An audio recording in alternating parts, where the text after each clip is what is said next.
What's up, Carp Freaks, and welcome to Carplife. It's been a long time since I said those words, and a lot has happened since we last spoke. So, as you can probably tell, right now I'm currently fishing, but I'm going to slip this little fella back, and then I can tell you about what I've been up to.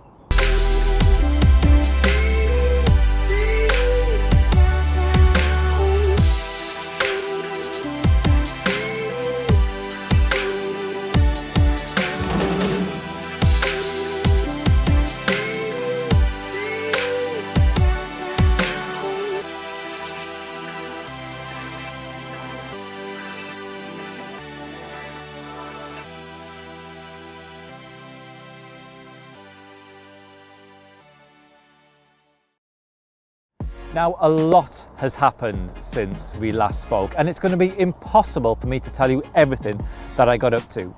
So how Carplife is going to work going forward is every episode will have a theme. Now, for the past 3 months, I have been out in Germany. I went out there early March to visit my girlfriend Judith, and while I was there, the COVID-19 outbreak became much worse than what everyone expected. Countries closed their borders, lockdowns were imposed, and it became very, very difficult for me to get home. So instead, I just stayed there for 3 months. Now, luckily for me, restrictions in Germany didn't extend to fishing. There were limitations in place, but fishing was still allowed. And I took full advantage of that.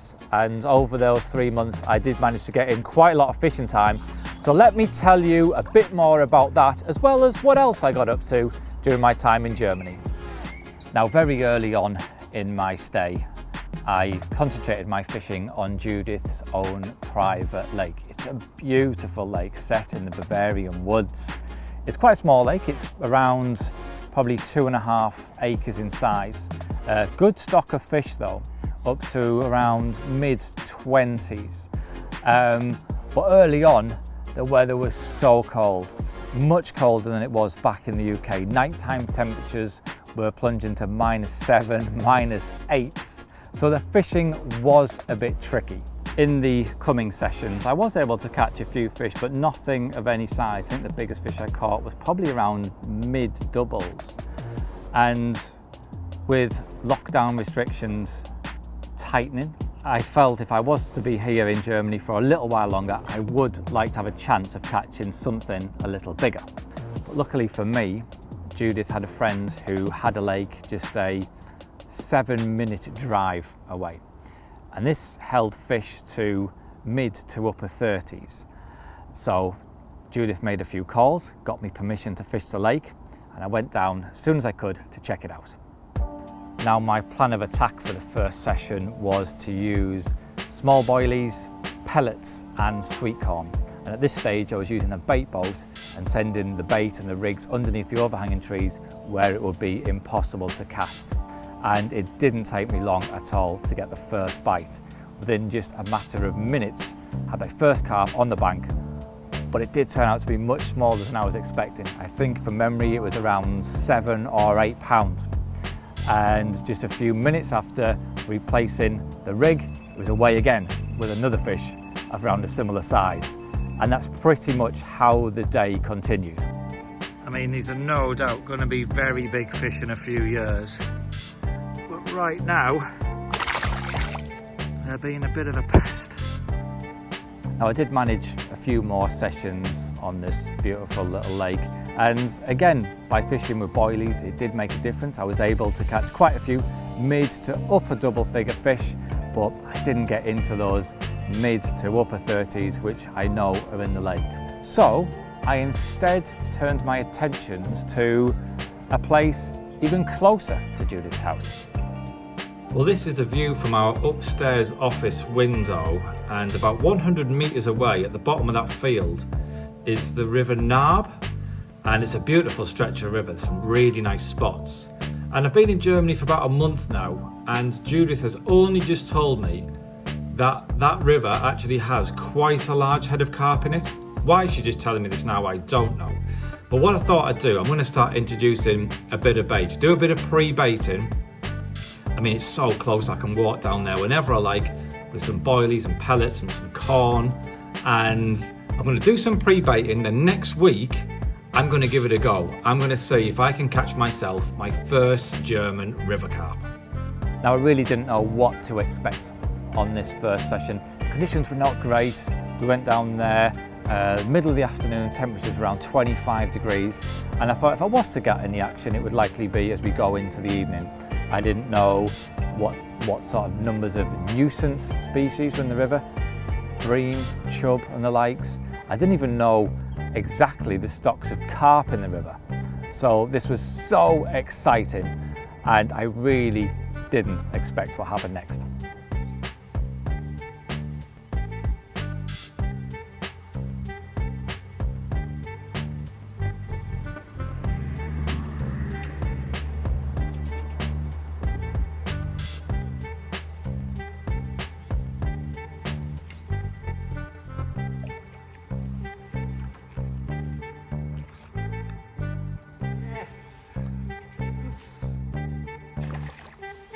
Awesome.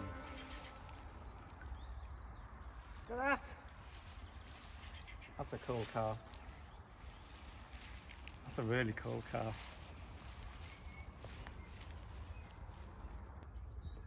How cool is that for a carp?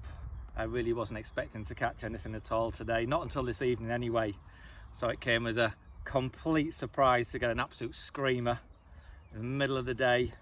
The sun beaming down, temperatures around 25 degrees.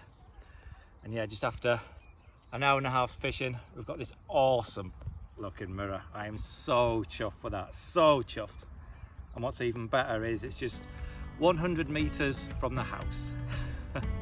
After that first session, it became something of my daily routine really, going down the river every evening, baiting a few spots, and as tempting as it was to fish the river every day, I kind of restrained myself.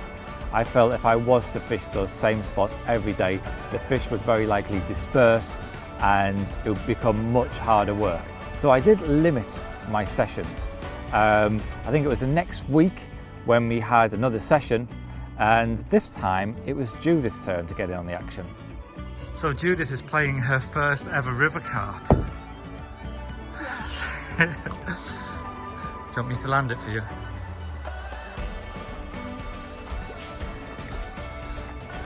Get him. Get him. Yes! Well done! Well done! The size of that mouth. Huge.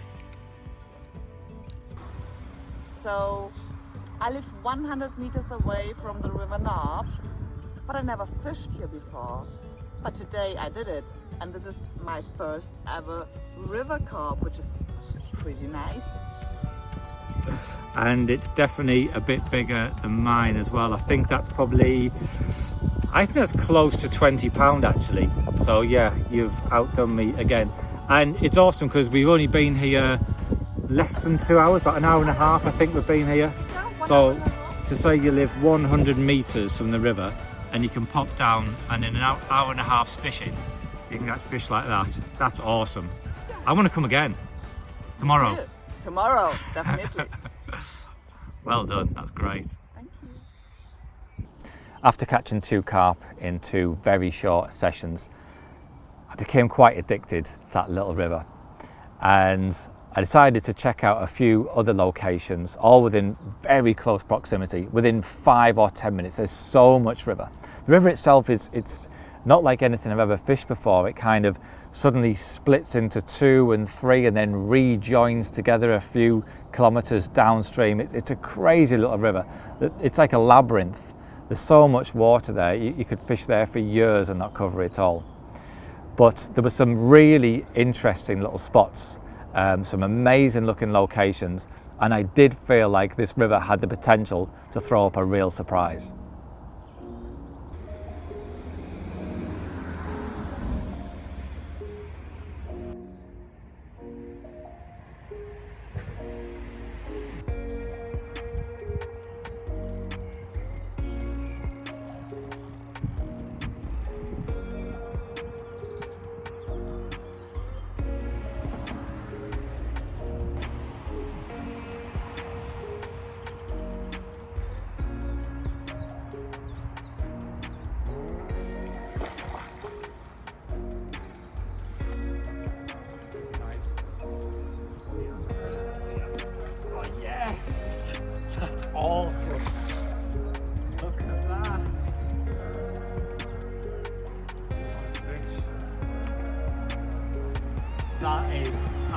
absolutely awesome.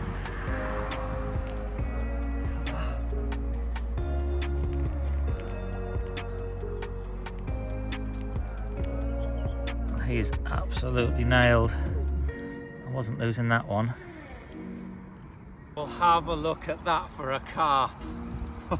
I'm absolutely buzzing with that. £20, 10 ounces, epic looking, half linear river carp. I've only been fishing here about an hour and a half, again, just a short afternoon session. Blown away. And I think this river does have a few more surprises to offer, I really do.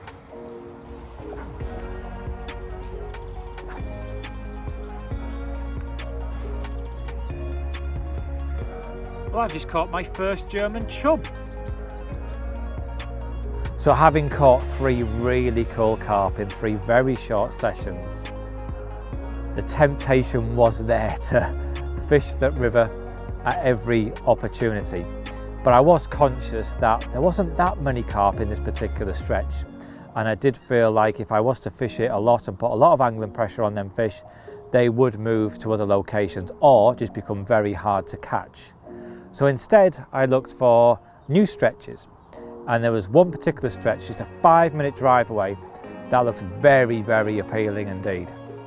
Well, I'm now stood on the road bridge on the opposite side of where I'm going to be fishing. And as you can see here, we've got a pool, a bay of about ½ an acre in size that's connected to the main river. And as you can see, it's absolutely full of pads and no doubt full of carp too. In fact, every time I've been here, I've always seen carp in and amongst them pads. But it is quite shallow water, and I'm hoping, because the temperatures have now taken a bit of a tumble, it's pretty cold today, it's going to be cold for the next few days. So I'm hoping the carp are going to move out this shallow water into the deeper water below the bridge where I can actually fish. That's what I'm hoping. And perhaps a little bit of pre-baiting might just encourage them to move out of these pads into that deep water. Who knows? Either way, I'm really looking forward to fishing here. So for our first session on this new stretch of river, we headed down the river early in the morning. We had breakfast by the riverbank, and if we were to catch a carp, it would have been Judith's turn. But because I'd found the new stretch and baited the new stretch, Judith insisted that if one of the rods did go, I'd get to land it. And thankfully it did go.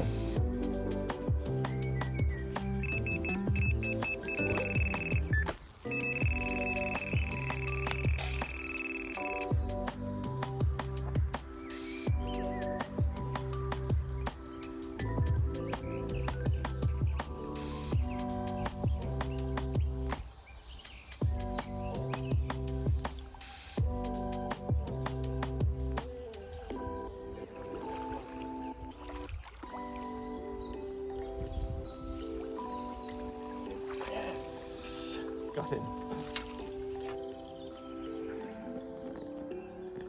Well, I'm absolutely loving fishing on the river at the moment. When that alarm sounds, you have no idea what it's going to be. But in this case, we've got a common of around £21, and it fought like an absolute demon. And the best thing is, we only came down this morning for a short 2-hour session. We've been here just over an hour. We've got a fish on the bank. Absolutely brilliant.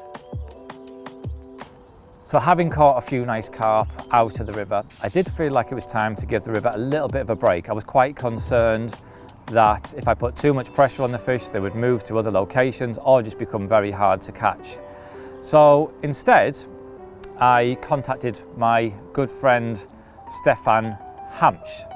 Now Stefan is an amazing big fish angler. And if I was to catch something really big in my time in Germany, then Stefan was the man to speak to. He suggested I check out a gravel pit about a 3-hour drive from where I was based. And Stefan managed to wangle me a guest pass on this water. Knowing the fish it held, I was so pumped for this. So having met Stefan just a short drive from the lake, we both travelled down to the lake together. And first sight, this lake was so impressive. It's around 35 to 40 acres in size, water was crystal clear. You could see the bottom in the margins. Even though the margins were 10, 12 feet deep, you could see every bit of gravel on the bottom, every stone. Just impeccable water quality. Now the lake itself is fairly long and thin, and when it's 35 to 40 acres in size, that's quite a long stretch of water, and it's quite a long lap of the lake. Finding fish wasn't that easy. Both the end sections of the lake are relatively shallow, and the bit in between, the long bit in between, is between 35 and 45 feet deep. I did feel like either end of the lake in the shallow water would give me the best chance of a fish. But the only place I'd seen fish was in the one end of the lake where the wind was pushing down. It was very snaggy, but all that area was already occupied by other anglers. The opposite end of the lake looked great. It had a reed-lined margin, shallow water. I could see the bottom. It was only 4, 5 feet deep, but it was on the back of the wind. But I did feel like the fish would be there, but I hadn't seen any. I'd seen nothing. And for the next 12 hours, I spent just walking around the lake, trying to find fish in other areas apart from which were already occupied by anglers. So with dusk rapidly approaching and having been at the lake for over 12 hours, I decided my best option was to go to the end of the lake away from the majority of the other anglers. Although I hadn't seen carp in this area, it looked great. It had that shallow reed fringe margin. It had a snaggy tree to the right of the swim, and I did feel like it was an area where fish could turn up at any time. So I went into that first night feeling more hopeful than confident.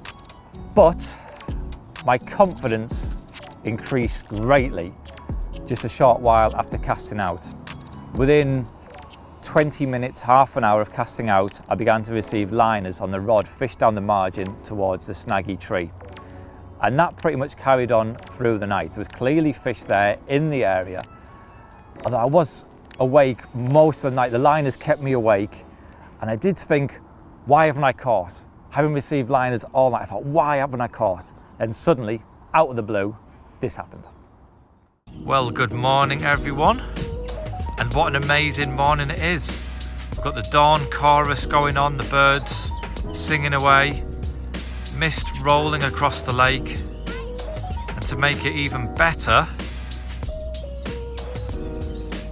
we've got 2 carp sulking in the cells. I'm just going to wait for the sun to come up a little bit higher so we've got some good light, then we'll take a closer look at them.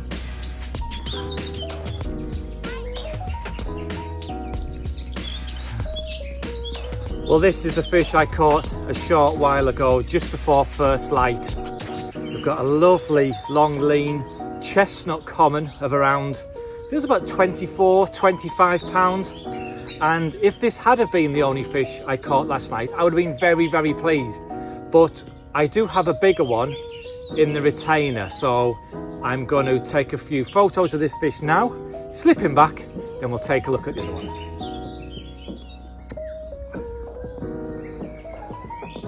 Well, how was about that for a carp?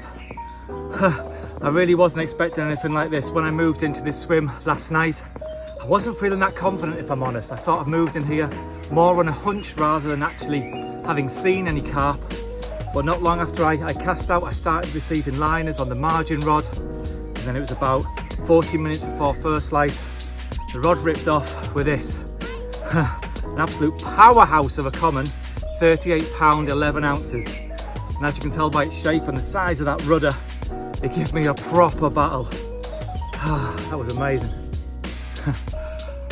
I'm blown away, absolutely blown away. Just very quickly before I slip this fish back, I just thought we'd have a closer look at it. Look at them for a set of barbels. Only's got a, is it like a deformed barbel? Yeah, it's got a deformed barbel there, which splits in 2. That's quite cool. Look at that mouth. Okay, mate. I know. Okay, let's get him back. The size of that rudder fills the mat.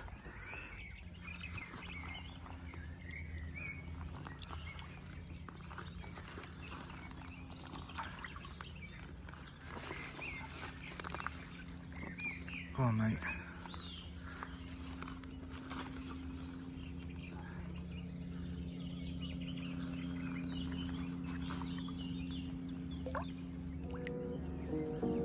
So for the third and final night on this amazing water, Judith joined me for a social. Can you call it a social with your girlfriend? We'll call it a social. And we had a great time. She cooked some amazing food, and with Judith also came the carp.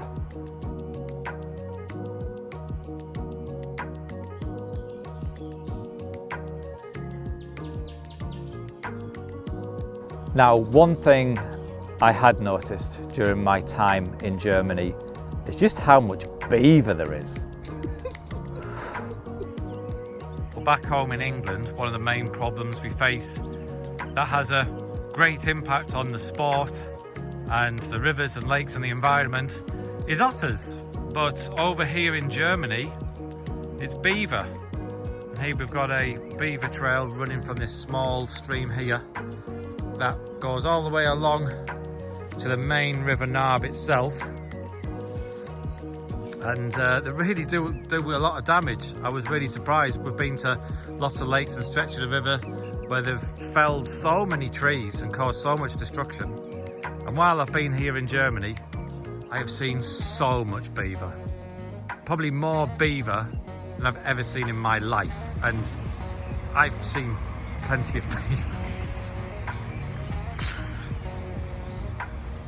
Look at the size of that bastard.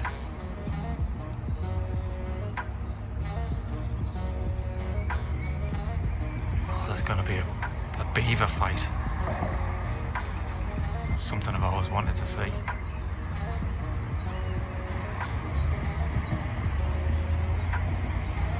What's going to happen here?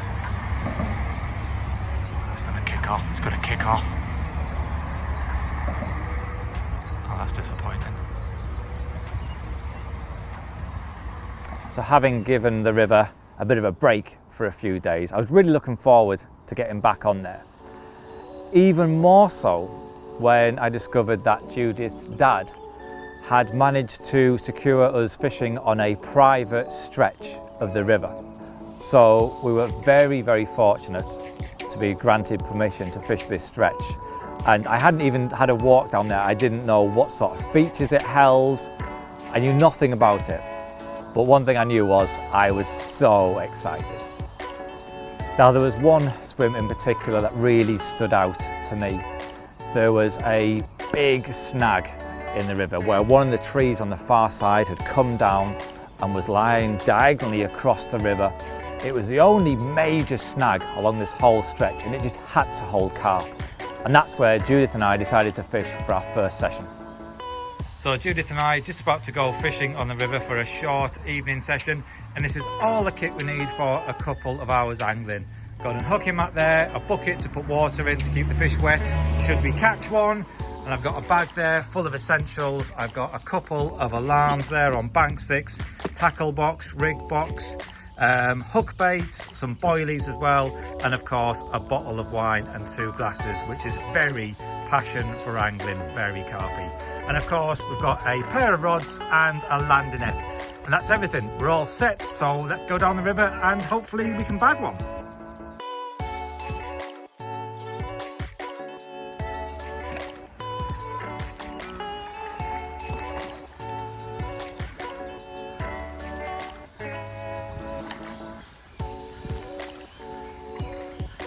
Yes! Well, that didn't take long. So we've just come down to a river for a short evening session, and we tried a new spot which we actually never fished and never pre-baited before, and after 20 minutes I caught this nice little mirror carp. Well done. That's your first ever river mirror carp as well. Yes, it is. Good going. So I think now slipping back and we'll go and get an early tea. Yes. Okay. Time for tea. So after Judith caught that small mirror, I decided to bait that spot for the next few days. This was such a big snag. I felt like it just had to hold resident fish, and hopefully some of those residents would be big fish. A few days later, I went back down for another session, but instead of going straight to the snags, I went back by the bridge, which had been productive for us in the past. But one thing the river does hold, as well as carp, is lots of chub and bream. And with so few carp in the stretch, I feel like any sort of disturbance is likely to see them fish just move out the area. And that's exactly what happened. Went back, my first bite was a chub, which started crashing all over the swim, and I felt like that had scuppered my chances of catching a carp. Well, one of the hazards faced with fishing this river, or any river for that matter, is the sheer number of other species that are present. There's lots of bream in this river and lots of chub too. Yesterday I saw some enormous chub off the bridge. They must have been pushing £8 plus. This is nowhere near that size. It's probably about £3, and I think when I'm pre-baiting, I think these fellas, along with the bream, are snaffling quite a lot of it. I'm using quite big hook baits, but it's nothing when you look at the size of that mouth. Right, let's slip them back quickly and try for a carp. So after that chubby action, I decided my best option was to move to the snaggy swim. And just like with Judith, it didn't take long for me to hook into a carp, only this one felt much, much bigger. So this afternoon I've been fishing over by the bridge, which has been productive for me in the past. But I caught that chub a short while ago and I felt like that had scuppered my chances of catching a carp. It was crashing around all over the swim and I felt like it just knackered things really. So I came down to the last part of this stretch that I can fish, where Judith and I fished last night, and Judith caught that small mirror after about 20 minutes of fishing. So I felt like there was a lot of fish down here. It's very, very snaggy. So it was always going to hold lots of carp. And I've just flicked the rods out, and after 5 minutes one of the rods has slammed over. I'm fishing totally locked up near the snags. As soon as I picked up the rod, I knew this was a big fish. It's bigger than anything else I've hooked in this river so far. The fish tried to get in the snags, didn't give it an inch, and eventually it turned and came into open water and started moving slowly upstream. And it was at this point where it was close in open water, not near any snags, where I could just feel the weight of the fish. And the fish was high up in the water and I could see a big shape. I could feel the weight of the fish, and that's when the hook pulled. I am absolutely devastated. What is it with me and rivers, having bad luck on rivers? I wouldn't mind if it felt a small one or felt like the same size of what I've been catching, but this was something else altogether. And now I've got to reel in and head back to the house and call it a day. It's I'm absolutely gutted. Absolutely gutted. How would you get a fish away from the snags like that? Not give it an inch, turn it, have it in open water, playing it nicely, and then the hook pulls.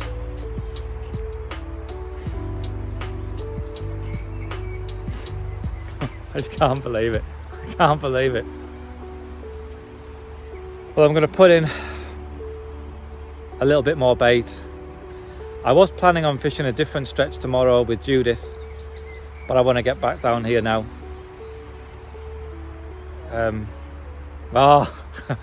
That's me. I'm done. Well, fishing aside, I had an absolutely amazing time in Germany, staying with Judith and her family. It's hard when you're not allowed to go out and do the things you would like to do, like go to restaurants and bars and things like that. But instead we made our own entertainment. We had some amazing parties. We had cocktail parties, fancy dress parties, themed parties. It was absolutely brilliant, and Judith's family made me feel so incredibly welcome. It was just the most amazing time. It was while staying with Judith and her family that I decided to take her brother for a day's fishing. Now Judith's brother Toby hadn't fished for 16 years and he'd never ever caught a carp before. So I felt the best place to take him was to Gert's Lake, where action is always guaranteed.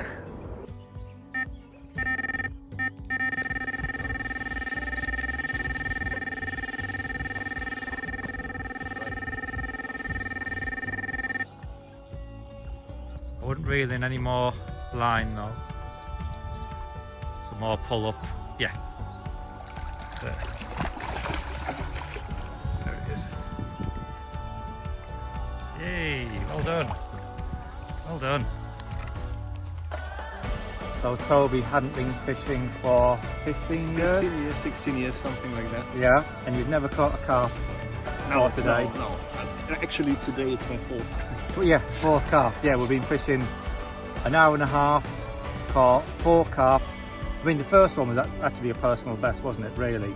Yeah, but this is the biggest one. Yeah, definitely. I think it's about 10, 11 pounds. So yeah, you caught your first carp and then not long after you caught your first double figure carp. It's been awesome. Well done. It's been great fun.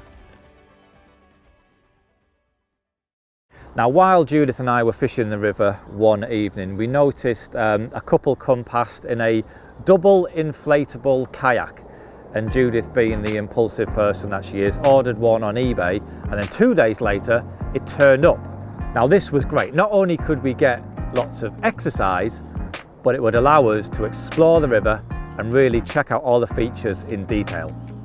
Getting afloat on the river was great. We really were able to find some amazing new spots, but perhaps for me the biggest eye-opener was the extent of the snag in the snaggy swim that I've been fishing. The tree that was across the river was huge and it spanned 3/4 the length of the river, running diagonally downstream. But also there wasn't that many snags beneath the water. There was, apart from a big tree trunk lying diagonally across the river, underneath it was relatively clear, which meant I could actually cast closer to the snag than I initially had been. So with this in mind, I headed back down the river the very next day, and it wasn't long again before I received the next bit of action. Well, that is my first carp out of the river in a week. It's been a really frustrating week. I felt like the fish had moved from this stretch, so it feels great to have one in the bag.